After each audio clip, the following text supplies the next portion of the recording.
सुधांशु जी, मैं आपके साथ शुरुआत करना चाहती हूं क्योंकि देखिए, एक तरफ अगर ईरान के राष्ट्रपति पेजेश्कियान ये कह रहे हैं कि मुस्लिम देशों को दुश्मन लड़ा रहा है, लेकिन ये आज की सच्चाई है कि पूरे मध्य पूर्व में मुस्लिम देश आपस में भिड़ रहे हैं और तेल की कीमतें जिस तरह से 100 के पार चली गई हैं, $100 प्रति कच्चे तेल प्रति बैरल की पार चली गई हैं। ये कितना बड़ा चैलेंज है। $106 पर पहुंच गई हैं। ये कितना बड़ा चैलेंज है, क्योंकि ये खबर तो बार बार आ रही है सरकार के हवाले से कि भाई हमारे पास पूरा स्टॉक है, कोई दिक्कत नहीं आएगी। पर एक चिंता तो लोगों में देश में हो रही है ना कि क्या स्थिति इवॉल्व कर रही है, भारत सरकार क्या सोच रही है। देखिए, विदेश मंत्री जयशंकर जी ने आज जो अपना वक्तव्य दिया उसमें 3 बातें बहुत स्पष्ट कही। एक, उन्होंने कहा कि भारत सरकार इस बात के लिए प्रतिबद्ध है और प्रयास करेगी कि इस संकट का डिप्लोमेसी और डायलॉग के थ्रू समाधान निकले। दूसरा, उन्होंने कहा कि जो भारतीय लोग हैं या भारतवंशी लोग हैं, लगभग 1 करोड़ लोग जो इन देशों में हैं, उनकी सुरक्षा सुनिश्चित हो सके और जो वापस आना चाहे उन्हें वापस आने का। तीसरा, उन्होंने कहा कि भारत की जो ऊर्जा की आवश्यकताएं इस देश से संबंधित हैं, इस क्षेत्र से संबंधित हैं, उनके बारे में सरकार पूरी तरीके से सजग है और सतर्क है। अब जहां तक ये बात कही कि मुस्लिम देशों को लड़ा रहा है, तो अंजना जी, जो लोग हमारी पीढ़ी के बैठे होंगे, हमने तो जब होश संभाला था 80 के दशक में, तो ईरान और इराक की लड़ाई देखी थी और 10 साल चली थी, छोटा मोटा नहीं चली थी। अच्छा, समझ में नहीं आ रहा कौन लड़ा रहा था एक दूसरे को। और मैं ये भी बताना चाहता हूं, यहां पे सिद्धार्थ जी बैठे हुए हैं, जनरल मेस्टन साहब बैठे हुए हैं, उनको निश्चित रूप से पता होगा 1981 में इजराइल ने इराक का रिएक्टर उड़ा दिया था, क्योंकि इराक परमाणु क्षमता पाने के कगार तक पहुंच गया था। और जो क्लासिफाइड डॉक्यूमेंट्स हैं इंटेलिजेंस एजेंसीज के, वो ये कहते हैं कि वो सारी जानकारियां ईरान ने इजराइल को मुहैया कराई थी, क्योंकि उस समय ईरान ये गवारा नहीं कर सकता था कि युद्ध के दौरान इराक को परमाणु क्षमता मिल जाती। तो चूंकि ईरान उस समय इराक के रिएक्टर को डिस्ट्रॉय नहीं कर सकता था, तो ईरान ने किया था। अभी आप देखिए 2023 सारा प्रकरण कब शुरू हुआ, जब यूएई ने इजराइल को मान्यता दे दी और सऊदी अरब मान्यता देने वाला था और India middle east Europe economic corridor बनने वाला था। तेल का खेल 10-15 साल का रह गया है और यूरोप और के साथ व्यापार करके सऊदी अरब और यूएई अपने को इन्वेस्टमेंट डेस्टिनेशन के रूप में इंप्रोवाइज कर रहे थे। तो जो दूसरा धड़ा है जिसका रिप्रेजेंटेशन ईरान करता है, उसको लगा कि भाई ये तो बहुत ज्यादा ही बाजी मार ले जाएंगे, तो उन्होंने एक दुखती हुई नस दबाई, यानी इजराइल पर अटैक कर दो जिसपे कोई मुस्लिम देश ना बोल सके। और आप याद करिए, अक्टूबर 2023 में इजराइल पे हमास के अटैक के बाद जब इजराइल ने रिवर्स मारना शुरू किया, उसके बाद भी तकरीबन 1-1.5 महीने तक ना सऊदी अरब का कोई बयान था, ना यूएई का बयान था, ना जॉर्डन का बयान था। अब आइए, उसके बाद ये लड़ाई मान लीजिए अमेरिका और इजराइल ने शुरू करवाई ईरान के साथ। समस्या क्या है कि पूरे मुस्लिम वर्ल्ड में, जैसे एक अरब देश, जैसे भारत एक राष्ट्र के रूप में रहा, अरब देश आज जनसंख्या में आधे हैं और यह भी एक राष्ट्र था। कभी खलीफत, जो वो जिसे कहते हैं उमैयद खलीफत और रशीदन खलीफत वगैरह के जमाने में, ये एक नहीं रह पाए। मगर बड़े बड़े नेताओं के मन में ख्वाब होता है कि वो पूरे अरब राष्ट्र के नेता बन जाएं, जो कभी इजिप्ट के कर्नल नासिर के मन में था, कभी सद्दाम हुसैन के मन में था, कभी अयतुल्लाह खुमैनी के मन में था। उसमें वर्चस्व की लड़ाई है। तो अगर अटैक इजराइल और ईरान में लेकिन सुधांशु जी, एक प्रश्न है मेरा। उससे पहले खबर आ रही है पेट्रोल डीजल की कीमतें अभी नहीं बढ़ेंगी, ये सूत्रों के हवाले से जानकारी आ रही है। अभी एक्साइज ड्यूटी घटने की संभावना नहीं है। मौजूदा तेल भंडार से चिंतित नहीं है सरकार, और सरकार को यह लग रहा है कि तेल भंडार, कच्चे तेल की कीमतों पर सरकार की नजर है, कीमतें नहीं बढ़ेंगी। 2 प्रश्न अब जुड़ गए ये खबर बताने के बाद। सुधांशु जी, ऑल इज वेल का क्या एक वक्तव्य विदेश मंत्री की तरफ से पूरी तरह से आग पर पानी डालने के लिए काफी है? क्योंकि आप समझिए जो परिस्थितियां बन रही हैं, और आप बार बार कह रहे हैं कि आपस में मुस्लिम देशों की वर्चस्व की लड़ाई है, तो मुस्लिम देश ने थोड़ी अटैक किया है। अटैक तो इजराइल और अमेरिका ने किया ना, अमेरिका ने अटैक किया ईरान पर। अब वो मरता क्या ना करता, वो भी चाहता है कि आग फैले, क्योंकि हर बार ईरान खुद झेल रहा था। एक छोटा सा इस पर, दोनों बातों पर रिस्पॉन्स, फिर मैं आगे बढ़ूंगी। ऑल इज वेल अगर विदेश मंत्री कह रहे हैं और ये बार बार खबर बताई जा रही है कि तेल भंडार है हमारे पास, चिंता नहीं करना, ये काफी है। जवाब दे रहा हूं। देखिए अंजना जी, आज ही कतर ने बयान दिया ईरान के खिलाफ, सऊदी अरब ने स्टर्न वार्निंग दी है, टर्की अजरबैजान नाराजगी व्यक्त कर चुके हैं। तो ये तो आपस की लड़ाई दिख रहा है। एक कहावत होती है, नया मुल्ला प्याज ज्यादा खाता है। हिंदुस्तान में गैर मुल्ला प्याज ज्यादा खा रहा है, यानी जो मुसलमान नहीं है वो बहुत ज्यादा परेशान है। मतलब एक कहावत ये भी होती है ना, बेगानी शादी में अब्दुल्ला दीवाना। मैं कहना चाहूंगा बेगानी जंग में गैर मुल्ला दीवाना। यहां बगैर कलमा पढ़े हुए जो मुल्ला है ना, उनको बहुत ज्यादा समस्या होती है और उनको लगता है कि किसी भी प्रकार से हम इसमें कोई वोट बैंक देख ले। अब मुसलमानों से इतना दर्द है तो अफगानिस्तान में मारे जा रहे हैं उस पर क्या नहीं बोल रहे हैं, वही तो मुसलमान ही है ना। खैबर पख्तूनवा में, बलूचिस्तान में उस पर नहीं बोलना है। खैर बाकी सब तो छोड़िए, रशिया यूक्रेन पे नहीं बोलना है, यूक्रेन में लोग कितने मारे जा रहे हैं उस पर ना कोई प्रस्ताव आता है, ना कोई आर्टिकल लिखा जाता है, वो सारी बात अपनी जगह। अब आते हैं सिक्योरिटी के ऊपर। देखिए, ऑयल सिक्योरिटी के संदर्भ में भारत सरकार पूरी तरीके से सजग है। हमने अभी भी हम रशिया से 10 मिलियन बैरल आज भी ले रहे हैं। जरूरत होगी हम रशिया से ले सकते हैं, जरूरत होगी अन्य जगहों से हम लेने के लिए प्रयास कर सकते हैं। और मैं एक बात और स्पष्ट कर दूं इससे पहले कि हमारे कांग्रेस के मित्र इस पे बोलने लगे, भाई साहब अच्छी तरह समझिए, हम रशिया से पेट्रोल लेंगे या क्रूड ऑयल लेंगे, ये हम अभी भी ले रहे थे। और अमेरिका की जो आप बात कहते हैं ना, सो कॉल्ड परमिशन, वो ये था कि एक दुकानदार कह रहा भाई उससे खरीदोगे तो हम नहीं देंगे। हम कह रहे हम तो खरीदेंगे, तो कह रहा अच्छा भाई साहब ले लो, उससे भी ले लो तब भी हम खरीदेंगे। तो ये तो हमारी विजय है। और लास्ट में मैं कहूंगा ये सारी लड़ाई क्या है। देखिए, क्रिटिकल मिनरल पे चाइना ने बाह मरोड़ी अमेरिका की, तो अमेरिका ने देखा कि चाइना को कहां पे दबा सकते हैं। चाइना की क्रूड ऑयल सप्लाई के 2 सबसे बड़े सोर्स थे, वेनेजुएला और ईरान। एक तरीके से दोनों को क्लब कर दिया, अब कट कर दिया अमेरिका ने। अब चाइना के सामने ऑप्शन है, या तो मिडिल ईस्ट के उन कंट्रीज से खरीदे जो यूएस एलाइज हैं, या रशिया से खरीदे। अब रशिया से दबाव जो है रशिया के लिए फायदेमंद स्थिति उत्पन्न हो गई। अब अकेले रशिया उसका नाम चाइना न ले जाए, इसलिए अमेरिका की आवश्यकता है कि भारत रशिया से खरीदे। नहीं, सुधांशु जी, आप चाहते हैं कि अमेरिका का वर्चस्व हो यहां पर स्ट्रेट ऑफ हॉर्मुज पर, और पूरा जो तेल का मतलब इतना भारी तादाद में जहां से पूरे विश्व का तेल जाता है और भारत के लिए भी अभी तक आता है, आप चाहेंगे अमेरिका का, और वो भी करंट लीडरशिप जो अमेरिका की है वो इतने वॉलेटाइल लीडरशिप है, आप चाहेंगे अमेरिका का वर्चस्व हो? ये सूट करेगा इंडिया को? एकदम छोटा सा जवाब। अंजना जी, हाँ, हम बिल्कुल नहीं चाहेंगे, हम अपनी इंडिपेंडेंट पॉलिसी रखेंगे। इसीलिए हमने कहा ना, हमारे पास दूसरा ऑप्शन रशिया भी है। मगर जो लोग आज ये बात कहने का प्रयास कर रहे हैं, तो मैं उनसे पूछना चाहता हूं, जब ये ग्वादर बना था और ग्वादर पे चाइना का पूरा नियंत्रण हो गया था, तो पर्शियन गल्फ के मुहाने पे चाइना का नियंत्रण ठीक था। यही तो आपने जो बोला, यहीं से मैंने शुरुआत की थी कि India middle east Europe corridor जो बन रहा था, जिसमें मुंद्रा से लेके हाइफा पोर्ट बन रहा था, और ये जो रास्ता बन रहा था, इसी को ब्लॉक करने के लिए तो इस्लामिक वर्ल्ड में लड़ाई शुरू हुई है। सिंपल सी बात। इस पे तो हमारा प्रभाव अधिक रहेगा ही रहेगा। हाँ। और हम नहीं चाहते किसी एक का प्रभाव हो, पर इस्लामिक वर्ल्ड की आपसी लड़ाई है कि वो दोनों इस पे नियंत्रण चाहते हैं।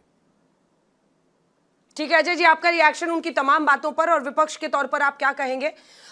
उसके बाद मैं अन्य मेहमानों के पास फौरन जाऊंगी। अंजना जी, 2-3 बातें हैं। पहली बात है विदेश नीति की स्पष्टता, स्वायत्तता और स्वतंत्रता, जो हमारी कोर रही है, सिद्धांत रहा है, मौलिक मूल्य रहे हैं कि हम अहिंसा के पुजारी हैं लेकिन न्याय के साथ खड़े होते हैं। क्या भारत की विदेश नीति मोदी जी के इस दौर में, अभी के दौर में बदल गई है? 26 तारीख से पहले ईरान भारत का मित्र था, तभी मिलन अभ्यास में वहां का आयरिस देना इंडिया आया था। जाते वक्त हमारे दरवाजे पर, मुहाने पर जिस तरह से उस मित्र देश किसी मेहमान के साथ जिस तरह हत्या और उस पूरे युद्धपोत को डुबोया गया, भारत सरकार की चुप्पी इसमें क्या दर्शाती है कि क्या हम अमेरिका के खेमे में चले गए हैं, इजराइल का हम इतना नाम जपने लगे हैं? और भारत की विदेश नीति क्या वाकई स्पष्टता और निरंतरता के साथ स्वतंत्र विदेश नीति के तौर पर रह गई है, या इस पर कोई प्रश्न लगाने का काम किसी रूप में कर रहा है? शायद कोई अपना फाइल बचाने में देश का प्रोफाइल बिगाड़ रहा है। इस पर आज हम चाहते थे संसद में चर्चा हो। क्या संसद में इस पर चर्चा नहीं हो सकती? दूसरी बात, तेल की कीमतों की बात है। अभी आपने देखा, 2 दिन पहले आपने भी रिपोर्ट दी, कैसे एलपीजी गैस का अचानक जो है रेट बढ़ाया गया, 60 रुपए सामान्य और 115 रुपए कमर्शियल पर। आगे की भी जो स्थितियां बन रही है वैश्विक स्तर पर सबने देख लिया। नेचुरल है कि महंगाई की मार हमको झेलनी किसी न किसी रूप में पड़ेगी। डॉलर बनाम रुपया आज ही देख लीजिए 93 रुपया पहुंच गया। इस पर सरकार से हम, पार्लियामेंट चल रहा है, इस पर हम चर्चा चाहते हैं कि आगे रणनीति आपकी क्या है। यदि कोई समस्या होगी, विपक्ष आपके साथ खड़ा होगा। समुद्री व्यापार एक संकट बना हुआ है, उससे भारत के बहुत सारे आयात निर्यात जो है निर्धारित होते हैं स्ट्रेट ऑफ हॉर्मुज से। क्या उसमें हमारी कोई रणनीति हो सकती है? और खबर इस वक्त आ रही है, ईरान युद्ध में नेटो का एक्शन शुरू। और देखिए, नेटो देश अगर इसमें कूदते हैं और अगर दायरा इस युद्ध का बढ़ता है, टर्किश डिफेंस मिलिट्री का बड़ा दावा है और ये पूरे विश्व के लिए फिर एक संकट की स्थिति। और जिस नेटो ने बैलिस्टिक मिसाइल्स मार गिराई हैं, ये खबर आ रही है, ये चिंताजनक है, पूरे विश्व के लिए चिंताजनक है। पूर्वी भूमध्य सागर में गिराई गई है मिसाइलें, ये सबसे बड़ी चिंता होनी चाहिए। लेकिन जो तमाम सवाल इस वक्त विपक्ष उठा रहा है, मैं जनरल मेस्ट्रॉन अब आपके पास आना चाहती हूँ, फिर सिद्धार्थ आपके पास आ रही हूँ। जनरल मेस्ट्रॉन, क्या भारत के लिए ये सही है, न सिर्फ सैन्य रूप से बल्कि कूटनीतिक रूप से भी, कि हम इस युद्ध में एक पक्ष लें? क्या ये भारत के हित में होगा कि हम एक की निंदा करें और दूसरे को लेकर हम उसके साथ खड़े दिखें? आप किस तरह से देखते हैं जो विपक्ष की मांग है उसको? अच्छा, एक सेकंड, आपको टोक रही है सर। अजय जी हाथ उठा रहे हैं। अजय जी अपनी बात 2 लाइनों में पूरी कर लीजिए, फिर मैं जनरल मेस्ट्रॉन। अंजना जी मैंने पूरा नहीं किया, बहुत सारे प्रश्न आए हैं, उस प्रश्न का जवाब भी जरूरी है। रणनीतिक स्वायत्तता की बात, विदेश नीति की स्वतंत्रता की बात के साथ भाई साहब ने इस युद्ध को, और इस पे हमने कहा कि भाई आप प्रतिक्रिया दीजिए, तो वही चश्मा लगाने लगे हिंदू मुस्लिम का। ये बात सच है कि ऐसे लोगों से उम्मीद रखना बेमानी है जिनकी आंख का मर गया पानी है। अरे भाई, ये देश की विदेश नीति की स्वतंत्रता की बात है।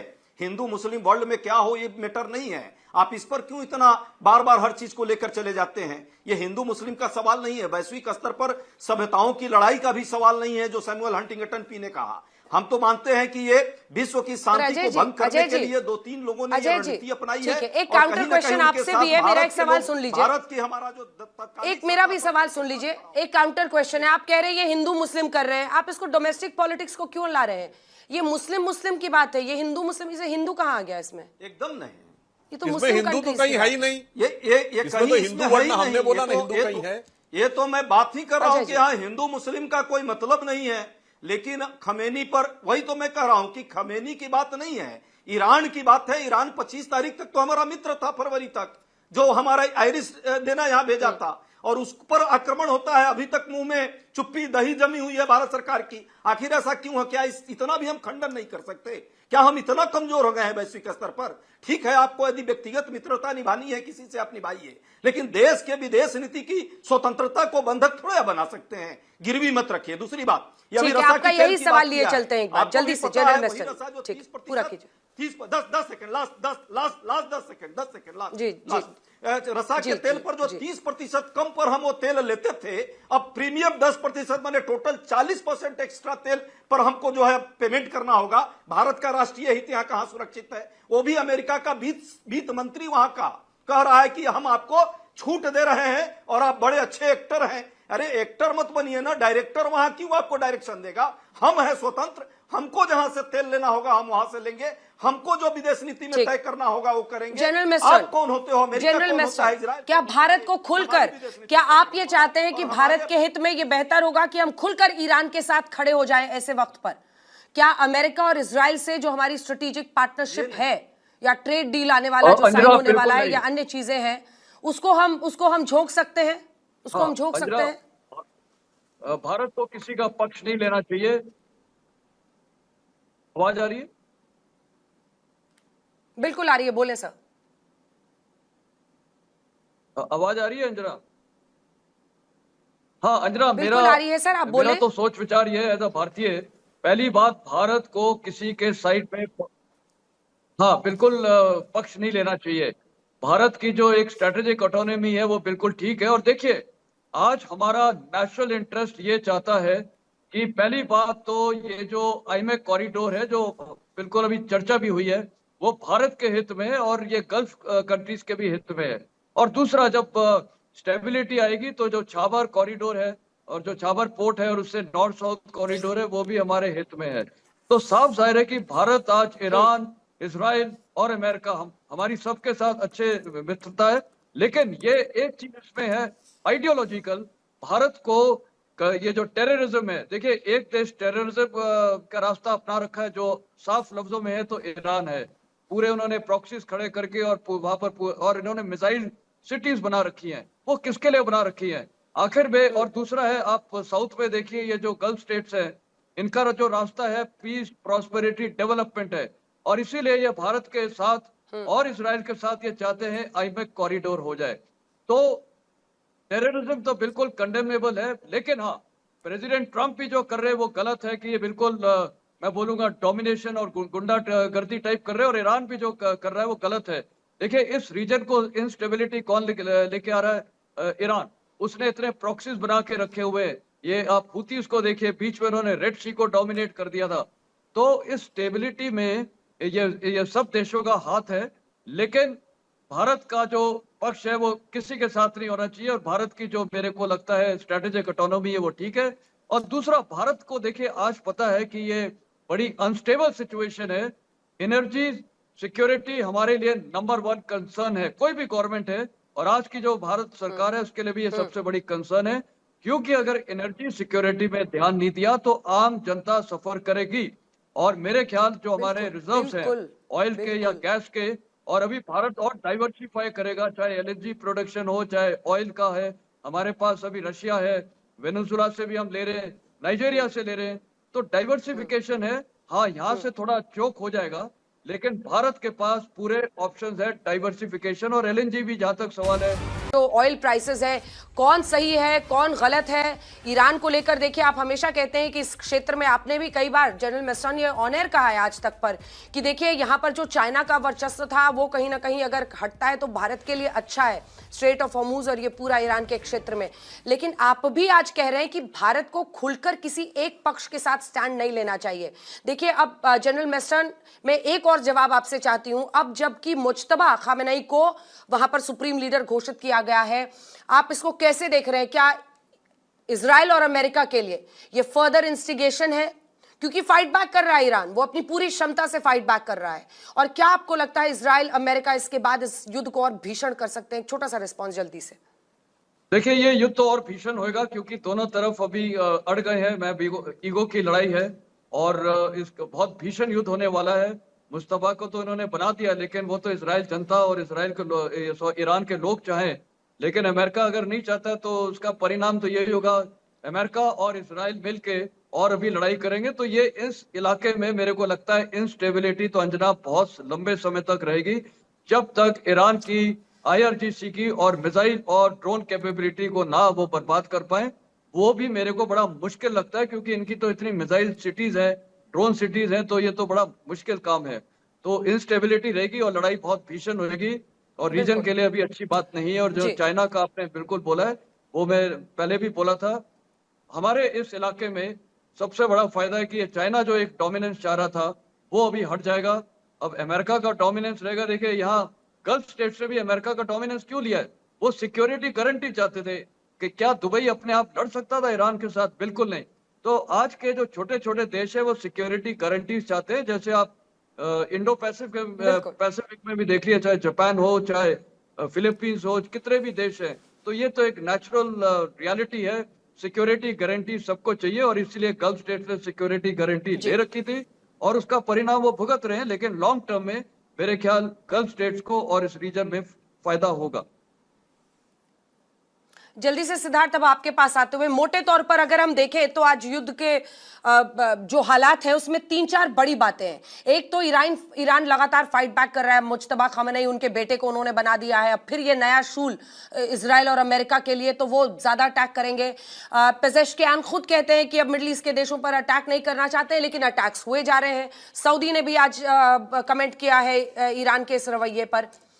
अगर कीमतें जो है कच्चे तेल की वो $106 प्रति बैरल तक चली गई हैं, ये कितना बड़ा कंसर्न है? और क्या भारत सरकार की तरफ से अगर ये कह दिया जाता है सूत्रों के हवाले से कि हमारे पास भंडार काफी है, हमें चिंता नहीं करना है, तो इस पर सारे लोग शांति की सांस लें या अभी थोड़ी चिंता होनी चाहिए? देखिए, सबसे पहली बात, तेल के दाम, कच्चे तेल के दाम $120 तक पहुंचे थे, और उनमें जो गिरावट हमने आज पिछले 7-8 घंटों में देखी है, उसका कारण ये है कि जो G7 ग्रुप ऑफ कंट्रीज हैं, उनकी अभी उनके वित्त मंत्रियों की बैठक चल रही है, जिसमें ये फैसला शायद हो सकता है कि वो अपने स्ट्रेटेजिक ऑयल रिजर्व्स में से काफ़ी बड़ी मात्रा में तेल रिजर्व जो है उसको रिलीज करेंगे, ताकि दाम टूटे। और ये खबर सुनते ही बाजार में, तेल के बाजार में करीब 11-12 डॉलर की गिरावट आई है। पहली बात ये। दूसरी बात, सऊदी अरब जो बहुत बड़ी मात्रा में कच्चा तेल उत्पाद करता है, उसकी कंपनी अरामको ने मार्केट में टेंडर के द्वारा कुछ तेल बेचने के लिए अब प्रयास शुरू किए हैं। तीसरा जो एक और डेवलपमेंट है कि जो बाकी रास्ते हैं तेल के लिए, वहां पे रशियन तेल अब काफी मात्रा में ट्रांसपोर्ट हो रहा है। हालांकि चाइना उसका एक बड़ा बायर है और जो पहले डिस्काउंट मिल रहे थे रशियन तेल पे, जिसके कारण भारत ने भी काफी रशियन तेल खरीदा था, वो डिस्काउंट चले गए हैं। उल्टा उबर की तरह सर्ज प्राइसिंग लग रही है और वो दाम बढ़ रहे हैं, परंतु वो तेल भी मार्केट में आया है।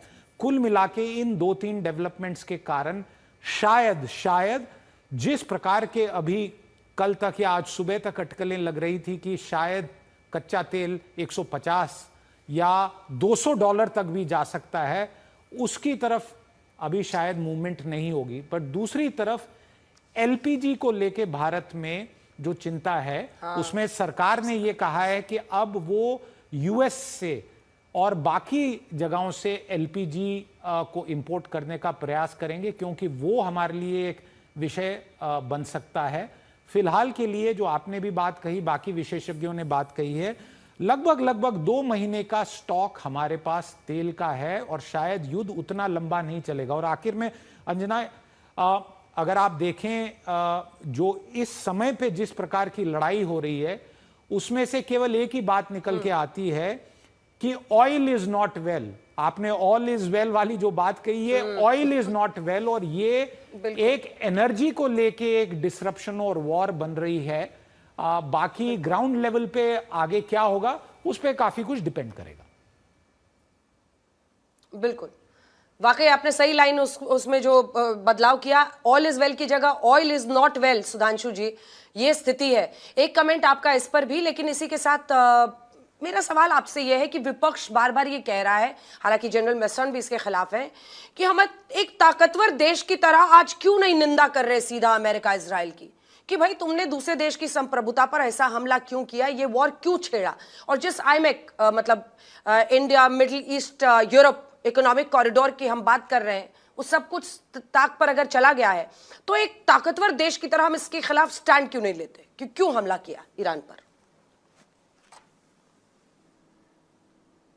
देखिए, जो बात सिद्धार्थ जी ने कही ऑयल वाले पे, मैं एक पॉइंट पहले बता देता हूं, फिर आप देखिए। मोदी जी के नेतृत्व में जो दूरदर्शी नीतियां थी, आज उसका देश को लाभ मिल रहा है।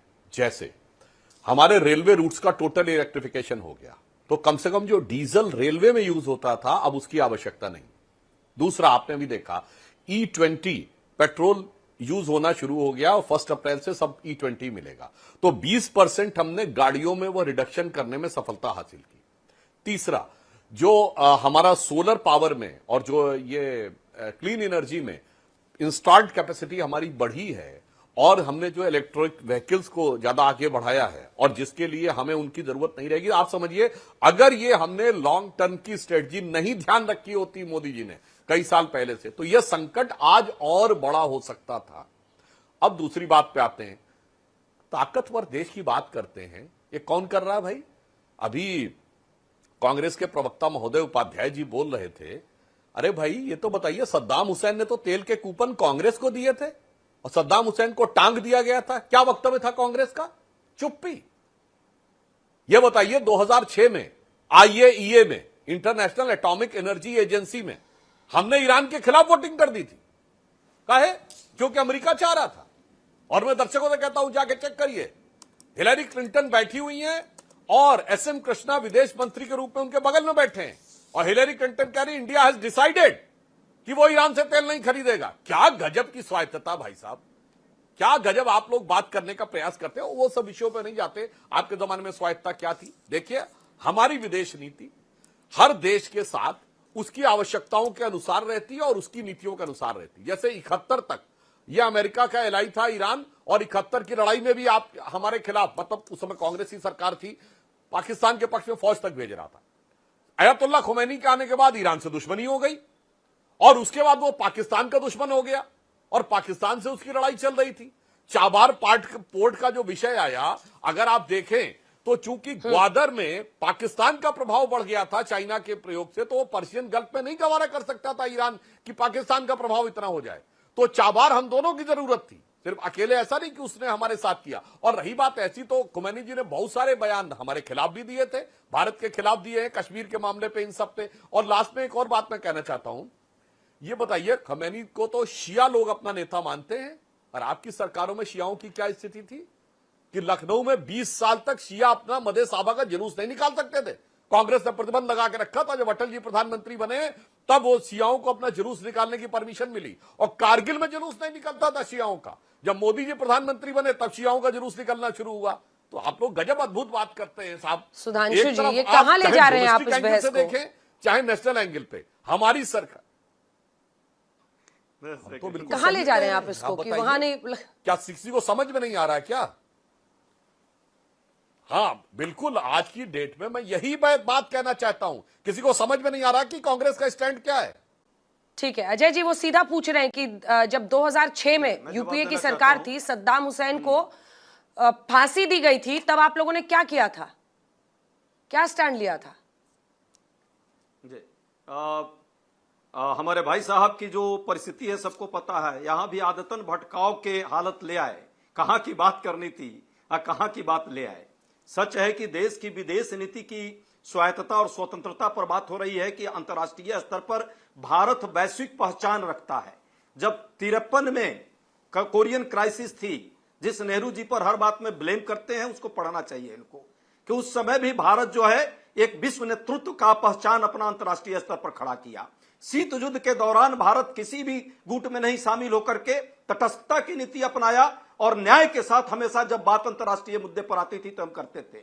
शीत युद्ध के बाद जो बहुध्रुवीय विश्व आया, हम सबके साथ थे, लेकिन हम अपनी पहचान स्वतंत्र रख करके और वैश्विक स्तर पर दृढ़ता के साथ अपनी बात को रखते थे। कोई भी मुद्दा आया, ईरान युद्ध की बात आई, इराक के युद्ध में भी 2003-4 में तो हम लोग सामूहिक तौर पे पार्लियामेंट में इराक के पक्ष में हमने जो है सभापति ने किया, उस पर चर्चा और उस पर प्रस्ताव पास किया गया। अब इसके बाद तो कुछ रहता नहीं और बचता नहीं है। जहां तक बात अंतर्राष्ट्रीय दाव की है, क्या रूल ऑफ लॉ से वैश्विक स्तर चलेगा या रूल ऑफ पावर से चलेगा, प्रश्न यह है। और भारत किसके साथ खड़ा रहेगा? हमेशा भारत रूल ऑफ लॉ के साथ खड़ा रहा, लेकिन अजय जी, अजय जी, उस न्याय व्यवस्था को तोड़ने का यदि किसी ने काम किया, उसके साथ हमें दो शब्द जरूर बोलना चाहिए। अजय जी, जनरल मेसन की भी तो बातें आपको सुननी होगी ना। जनरल मेसन, आप सुनिए ना, काउंटर क्वेश्चन है, जवाब दीजिए। जनरल मेसन क्या कह रहे थे? वो भी ये मानते हैं कि यहाँ पर चाइना का वर्चस्व खत्म होगा तो अच्छा है, वो भी कह रहे हैं तमाम बातें, लेकिन वो ये भी कह रहे हैं कि भारत को खुलकर ईरान के साथ खड़ा नहीं होना चाहिए, क्योंकि या फिर अमेरिका के खिलाफ भारत को ये तय करना चाहिए कि उसका देश हित किस चीज में है, राष्ट्र हित किस चीज में है। ये तो जनरल मेसन भी कह रहे हैं कि हम पक्ष नहीं ले सकते इसमें, क्यों पक्ष लें हम? जी जी, अंजना